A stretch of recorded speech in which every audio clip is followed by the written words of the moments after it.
ये कहानी है बादशाह अकबर और बीरबल की। हाल ही की बात है। अकबर बीरबल सभा में बैठकर आपस में बात कर रहे थे। बीरबल, मैं एक सवाल पूछता हूँ, मुझे इस राज्य से 4 मूर्ख ढूंढ कर दिखाओ। ठीक है बादशाह अकबर, लेकिन मुझे कुछ दिनों की मोहलत चाहिए। ठीक है, मैं तुम्हें 1 महीने की मोहलत देता हूँ। बीरबल ने खोज शुरू की। अपने पूरे राज्य और आसपास के नगरों में 1 महीने बाद वापस आए सिर्फ 2 लोगों के साथ। मैंने 4 मूर्ख लाने के लिए कहा था। हुजूर लाया हूँ, पेश करने का मौका दिया जाए। ठीक है, आदेश मिल गया।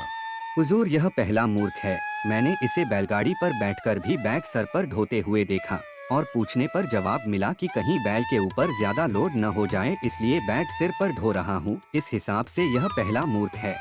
दूसरा मूर्ख यह दूसरा आदमी है जो आपके सामने खड़ा है। मैंने देखा इसके घर के ऊपर छत पर घास निकली थी। यह अपनी भैंस को छत पर ले जाकर घास खिला रहा था। मैंने देखा और पूछा तो जवाब मिला कि घास छत पर जम जाती है तो भैंस को ऊपर ले जाकर घास खिला देता हूँ। हुजूर, जो आदमी अपने पतरे की छत पर जमी घास को काटकर फेंक नहीं सकता और भैंस को उस पतरे पर ले जाकर घास खिलाए तो उससे बड़ा मूर्ख और कौन हो सकता है। जहां पनाह, अपने राज्य में इतना काम है, पूरी नीति मुझे संभालना है, फिर भी मैंने मूर्खों को ढूंढने में 1 महीना बर्बाद किया, इसलिए तीसरा मूर्ख मैं ही हूँ। जहां पनाह, पूरे राज्य की जिम्मेदारी आपके ऊपर है। दिमाग वालों से सारा काम होने वाला है, मूर्खों से कुछ होने वाला नहीं है। फिर भी आप मूर्खों को ढूंढ रहे हैं, इसलिए चौथे मूर्ख जहां पनाह आप हुए। कुछ देर सब चुप रहने के बाद जहांपनाह बोले, क्या बात है बीरबल, आपने तो मेरा दिल ही जीत लिया। बिना हमसे डरे हमें मूर्ख बता दिया। आपने यह भी नहीं सोचा हम आपको फांसी दे सकते हो। इस तरह बीरबल ने अपनी बुद्धिमानी से जहांपनाह के सवाल के साथ उन्हें सबक भी सिखा दिया कि हमें समय को बर्बाद नहीं करना चाहिए। बीरबल की योग्यता। दरबार में बीरबल से जलने वालों की कमी नहीं थी। बादशाह अकबर का साला तो कई बार बीरबल से मात खाने के बाद भी बाज न आता था। बेगम का भाई होने के कारण अक्सर बेगम की ओर से भी बादशाह को दबाव सहना पड़ता था।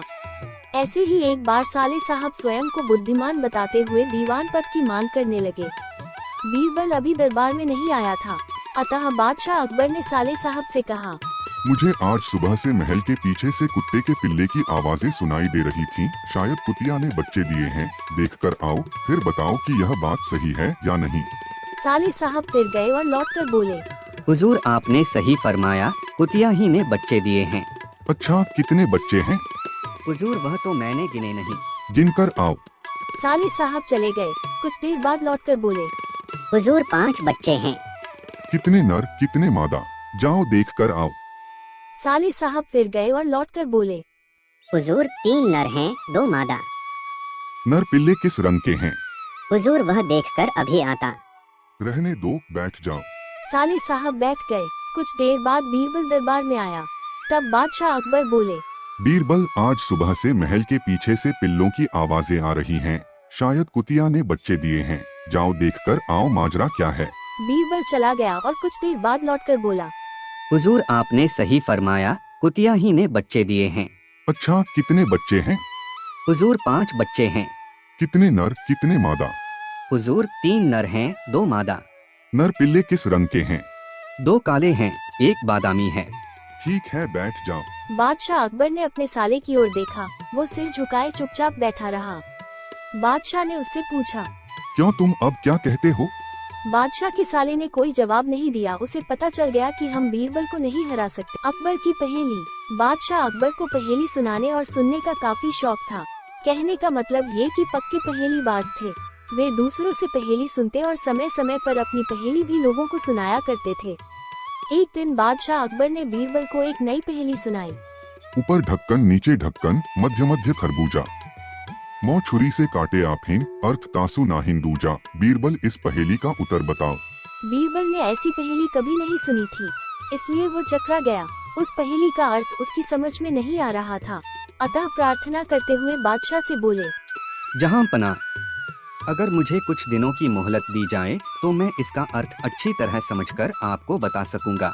बादशाह ने उसका प्रस्ताव मंजूर कर लिया। बीरबल अर्थ समझने के लिए वहाँ से चल पड़ा। वो एक गांव में पहुँचा। एक तो गर्मी के दिन, दूसरे रास्ते की थकन से परेशान व विवश होकर वो एक घर में घुस गया। घर के भीतर एक लड़की भोजन बना रही थी।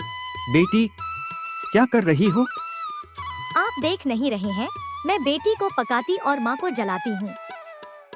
तेरी माँ क्या कर रही है? एक को दो कर रही है। अच्छा, दो का हाल तो तुमने बता दिया। तीसरा तेरा बापू क्या कर रहा है और कहाँ है? वह मिट्टी में मिट्टी मिला रहे हैं। बीरबल को लड़की से ऐसी आशा नहीं थी, परंतु वो ऐसी पंडित निकली कि उसके उत्तर से वो एकदम आश्चर्यचकित रह गया। इसी बीच उसके पिता भी आ पहुँचे। बीरबल ने उनसे सारा समाचार कह सुनाया। मेरी लड़की ने आपको ठीक उत्तर दिया है।